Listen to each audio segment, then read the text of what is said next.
Kesineni Sir, thank you for giving me the opportunity to speak on the budget. Sir, the budget has laid out a vision of development for the next 25 years with a major emphasis on capital expenditure. The proposed capital expenditure increased by 35% to 7.5 crores, 5 lakh crores compared to last year. This is definitely a praiseworthy step. I have myself been a businessman and an entrepreneur for the last three decades and understand the importance of having the right infrastructure and capacities to achieve growth, profitability and development. But the government should also be cognizant of the current situation in the country. The country and especially the poor, downtrodden and the marginalized people of the country were reeling under tremendous stress of COVID-19 pandemic. They have suffered unimaginable losses and we cannot even begin to understand what they must have endured during the pandemic-induced crisis. It is also difficult to forget the horrors of the migrant crisis during the first lockdown or the health crisis in the second wave.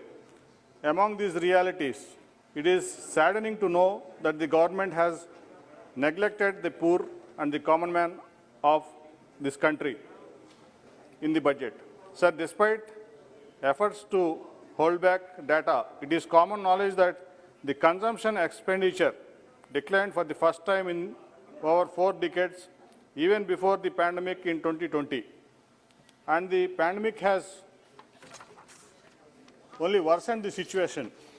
So, heavily relying on supply side measure to push the recovery of the Indian economy can be counterproductive, at least in short time.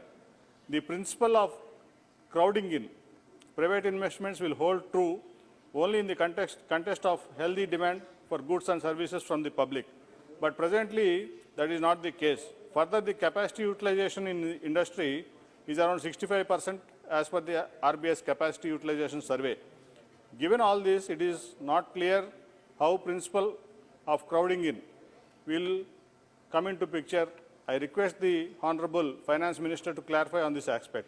Sir, I feel stimulus is needed in terms of physical measures to increase the purchasing capacity of the common man. Physical stimulus is needed for MSME sector.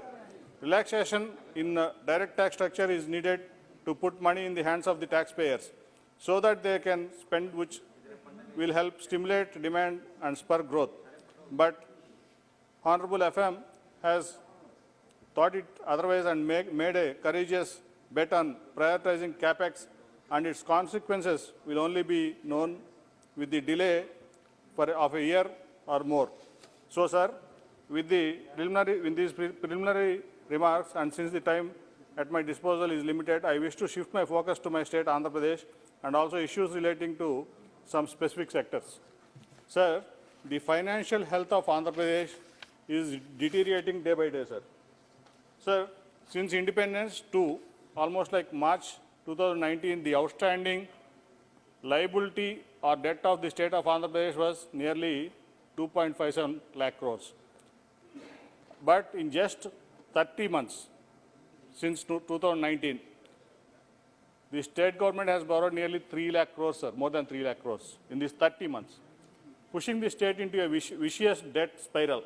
Today, AP's debt burden is unimaginably rupees 5.5 lakh crores, sir. Fresh loans are being raised against the future stream of tax revenues. This is clearly disagreement with Article 266(1) of the Constitution. The current debt situation is unsustainable. Soon after YCP government came into power in 2019, they wanted 3 capitals instead of a single capital, Amaravati, for which the farmers voluntarily gave 33,000 acres of land under the land pooling upon request of the then Chief Minister Chandrababu Naidu for the construction of the new capital for the residual state of Andhra Pradesh. But recently, the YCP government repealed the 3 capital bill just to monetize the land in Amaravati for 18 years, thereby planning to raise further loans amounting to thousands of crores, sir. It might go into lakhs of crores also, sir. Sir, the state government is diverting currently centrally allocated funds for the development of Polavaram and infrastructure projects and also implementation of Manrega to meet the revenue expenditure of the state. This is disastrous to long-term capacity building and development of Andhra Pradesh.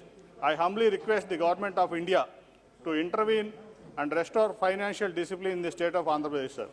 Thank Sir, you. Now, please. There are some issues long pending, sir, in the AP State Reorganization Act. The Government of India has promised in the AP State Reorganization Act to give a resource gap funding of 20,000 crores. For the residual state of Andhra Pradesh, sir, only 4,000 crores has been given and remaining balance should be released by the Government of India, sir. I request them to release it immediately as the state is in full crisis, sir, financial crisis, sir. Yes. And development of backward. Not a time, sir.